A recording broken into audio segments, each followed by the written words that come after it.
ముందుగా ఓటు వేయడం రాని ప్రజలకు నమస్కారం. ఏయ్! డిస్క్లైమర్ పెట్టింది చదవడానికేగా ఆపి చదువు. మీలో ఎంతమందికి తెలుసు ఎన్నికల మేనిఫెస్టోకి చట్టపరమైన అనుమతి కావాలని?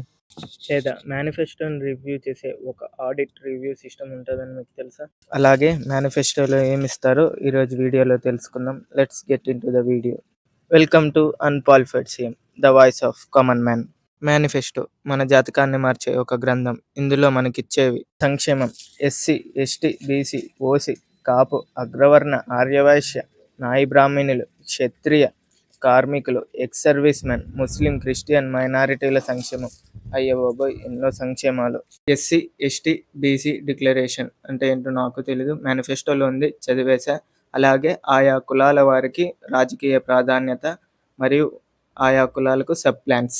షాదీ తోఫా, మహిళా సాధికారిత, ఆటో ట్యాక్సీ, మత్స్యకారులు, చేనేత చేయూత, జర్నలిస్టులు, అగ్రిగోల్డ్ బాధితులు, జలయజ్ఞం, విద్యుత్ ఛార్జీల తగ్గింపు, అమ్మఒడి, నాన్న దీవెన, రైతు బీమా, పట్టణ గ్రామీణ అభివృద్ధి, మౌలిక సదుపాయాలు, ఇన్ఫ్రాస్ట్రక్చర్, పరిశ్రమల అభివృద్ధి, విద్య, వైద్య, వ్యవసాయ రంగ అభివృద్ధి, 20 లక్షల ఉద్యోగాలు, ప్రభుత్వ ఉద్యోగాలు మరియు గుడ్ గవర్నెన్స్. అయ్య బాబోయ్, ఇన్ని పథకాలు, హామీలు, వాగ్దానాలు. నాకు తెలిసినవి ఇవి, నాకు తెలియనివి ఎన్నో.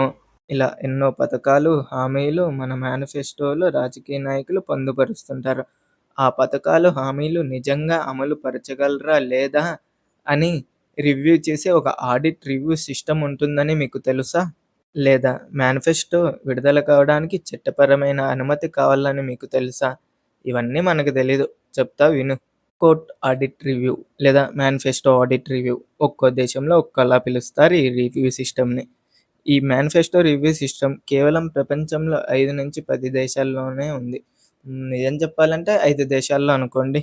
ఈ రివ్యూ సిస్టమ్ ఎలా పనిచేస్తుందంటే, మేనిఫెస్టోలో ఉన్న పథకాలు, హామీలు నిజంగా వాస్తవానికి నెరవేర్చగలమా లేదా అని పరిశీలించి, ఈ హామీలకు, పథకాలకు సరిపడ బడ్జెట్ మన దేశంలో ఉందా లేదా అని పరిశీలించి ఆ యొక్క సమాచారాన్ని ప్రజలకు తెలియజేస్తాయి. ఇలా ఈ సమాచారాన్ని తెలుసుకోవడం వల్ల మాకు ఒరిగేదేంటి అని మీరు అనుకోవచ్చు. కానీ మన రాజకీయ నాయకులు చేసే వాగ్దానాలు అవి కేవలం గాలి మాటలా లేదా నిజానికి వాస్తవంలో జరిగే నిజమైన పనులా అని మనకు తెలుస్తాయి ఈ సమాచారం వలన. ఈ మేనిఫెస్టో రివ్యూ సిస్టమ్ కేవలం ప్రపంచంలో 5 దేశాల్లో మాత్రమే ఉంది. అలాగే ఈ రివ్యూ సిస్టమ్ ఒక్కో దేశంలో ఒక్కోలా పనిచేస్తుంది. 5 దేశాలు నెదర్లాండ్స్, కెనడా, ఆస్ట్రేలియా, బెల్జియం మరియు యునైటెడ్ కింగ్డమ్. ఇందులో United Kingdom office for budget responsibility అనే సంస్థ ద్వారా ఆడిట్ రివ్యూకి పిలుపునిస్తుంది. అలాగే మేనిఫెస్టోకి చట్టపరమైన అనుమతి అవసరమో లేదో నాకు తెలియదు, కానీ చిన్న దేశమైన భూటాన్ 2023 పార్లమెంటరీ ఎలక్షన్ సమయంలో ఈ చట్టాన్ని అమలు చేసింది. చట్టం ఆ దేశంలో ఏ విధంగా పనిచేస్తుందంటే, మేనిఫెస్టోలో మత, జాతి ఆధారిత విషయాలు ఉన్న వాస్తవానికి సరిపడా హామీలు, పథకాలు లేకున్నా ఆ మేనిఫెస్టోని మరియు ఆ వ్యక్తి నామినేషన్ని రద్దు చేస్తాయి. మీకు ఒక ఆలోచన లేదా ఒక ప్రశ్న తట్టొచ్చు, మన దేశంలో ఇలాంటివి లేవా అని. ఒకటుంది. MCC, model code of conduct. Election commission of India model code of conduct కింద కొన్ని మార్గదర్శకాలను జారీ చేస్తుంది. ఈ ఎంసీసీ ఏ విధంగా పనిచేస్తుందంటే, ఎలక్షన్స్కి 6 నెలల సమయం ముందు ఎటువంటి హామీలకు, పథకాలకు సంతకాలు పెట్టకూడదు, అనగా శాంక్షన్ చేయకూడదు. కానీ ఎలక్షన్స్కి 7 నెలల సమయం ముందు సంతకాలు చేసి మిగిలిన 6 నెలల సమయంలో ఆ పనిని పూర్తి చేసుకోవచ్చు. ఆ విధంగా ఈ ఎంసీసీ పనిచేస్తుంది, మోడల్ కోడ్ ఆఫ్ కండక్ట్. ఒక చిన్న నోట్, ఇందులో నేను ఎలక్షన్ కమిషన్ ఆఫ్ ఇండియాని ఎటువంటి తప్పు పట్టలేదు.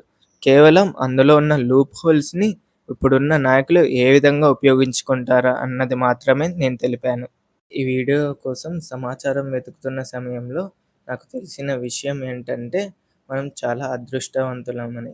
ఎందుకంటే చట్టపరమైన మేనిఫెస్టో మరియు మేనిఫెస్టో రివ్యూ సిస్టమ్ మన దేశంలో లేవు గనక. ఒకవేళ లీగల్ మేనిఫెస్టో మన దేశంలో అమలు చేశామంటే, మేనిఫెస్టోలో గాలి మాటలు, గాలి హామీలు, గాలి పథకాలు ఇవ్వడం కుదరదు.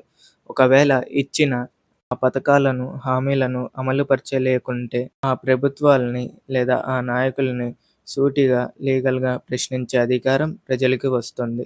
ఒకవేళ మేనిఫెస్టో రివ్యూ సిస్టమ్ మన దేశంలో అమలు చేయడం వల్ల మేనిఫెస్టోలో ఉన్న అంశాలపైన అవగాహన కలుగుతుంది. అలాగే రాజకీయ నాయకులు ఈ హామీలను నెరవేర్చగలరా లేదా అనే స్పష్టత ప్రజల్లో కలుగుతుంది. అందువలన మన దేశంలో ఈ 2 విధానాలను అమలుపరచడం కష్టం. అలాగే అమలుపరచరు గూడా. కనీసం ప్రజలైన మీరైనా ఎప్పుడైనా ఇలాంటి వాటి గురించి ఆలోచించారా? లేదు. అవన్నీ మనకవసరం లేదు. కేవలం ఉచిత పథకాలు, హామీలు ఇవే మనకు చాలు కదా! సో, గుడ్డి విధానాలను ఆచరించకు. రాబోయే తరాన్ని అంధకారంలోకి తొయ్యకు.